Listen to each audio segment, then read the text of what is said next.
Hola chicos, ¿cómo les va? Muy buenos días o muy buenas tardes. Vamos a conversar el día de hoy sobre los habitantes que viven en el Ecuador. Recuerdan que anteriormente les indicaba que el mayor porcentaje de habitantes eran los indígenas, luego venían los mestizos. Entonces ahora vamos a hablar de 4 grupos sociales que había antiguamente en el Ecuador, ¿sí? Todavía hay algunos, pero se maneja de diferente manera. Pues vamos a empezar con el grupo de los criollos. Ellos eran los que tenían el poder. Ustedes observen la imagen y fíjense bien en su atuendo, en cómo lucía, pues ellos eran los que tenían el poder más alto. Incluso eran dueños de muchas tierras y también decidían de algunas cosas, ¿sí? Entonces ellos eran, se podría decir, los jefes en esa época. Eran dueños de las haciendas. Ahora vamos a continuar con los mestizos. El grupo de los mestizos era un grupo pequeño de comerciantes.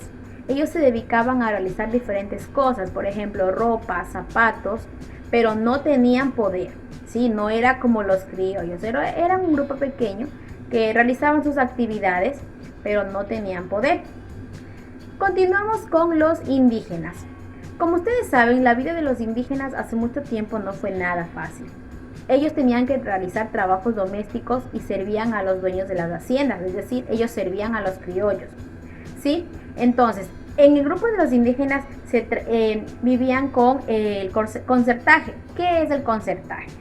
Pues déjenme decirles que esto es cuando uno trabaja a cambio de algo, ¿verdad? Los indígenas trabajaban cuidando las sembríos, cuidando las cosas, limpiando, cocinando. A cambio de eso, les daban un pedacito de tierra para que ellos puedan vivir y también puedan cosechar.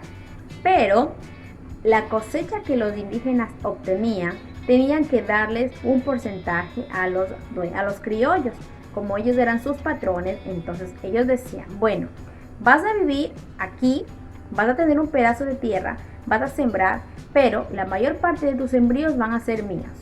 Entonces, como ellos sabían mucho de esto, mucho de sembrar y cosechar, ese era el trato. De eso se trataba el concertaje, de que ellos trabajaban porque querían vivir en algún lugar, entonces decían, bueno, yo trabajas en mi hacienda, te doy un pedazo de tierra, pero no recibían ningún tipo de salario.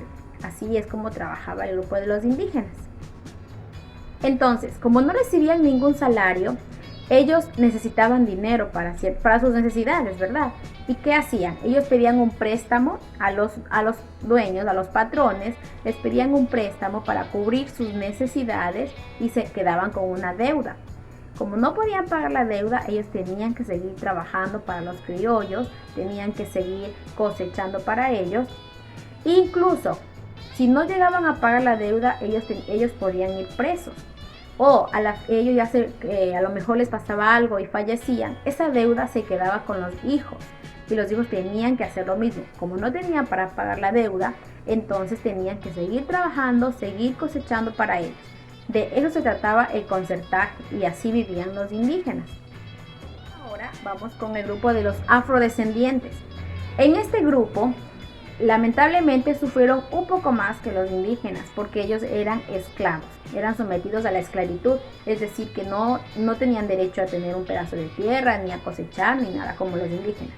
Entonces ellos, después de muchos años, más o menos por el año de 1852, ellos se liberaron de la esclavitud, ya no fueron esclavos. Entonces comenzaron a vivir como los indígenas.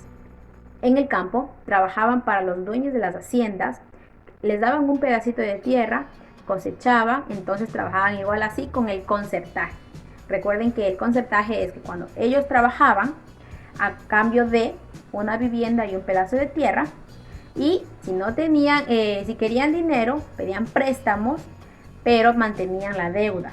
¿Cómo pagaban su deuda? Pues cosechando y trabajando para ella. Sí, de eso se trataba el concertaje, y es así como los afrodescendientes también comenzaron a trabajar de esa manera. Entonces, esos eran los 4 grupos sociales que existieron en Ecuador. ¿Y cuál es el que tenía más poder? Ustedes ya lo saben, eran los criollos. Se podría decir que los que estaban un poquito cerca eran los mestizos, ¿sí? Un poco nada más, porque igual ellos no es que tenían grandes cosas, no tenían poder, pero tenían su negocio pequeñito, tenían sus propiedades pequeñitas. Entonces, se vivía así de esa manera hace muchos años, ¿sí? Ahora, ustedes van a tener que primero copiar su resumen y van a tener que revisar su plataforma. En la plataforma les voy a poner una lectura sobre el concertaje y el guasipungo. ¿Se acuerdan que hablábamos también del guasipungo? Ustedes van a leer y de acuerdo a lo que lean van a contestar unas preguntas. Eso lo van a hacer en plataforma, entonces tienen que revisar su plataforma para observar, ¿sí? Así que chicos, continuaremos hablando de todo esto, de toda la vida del Ecuador en una próxima clase. Nos vemos muy pronto.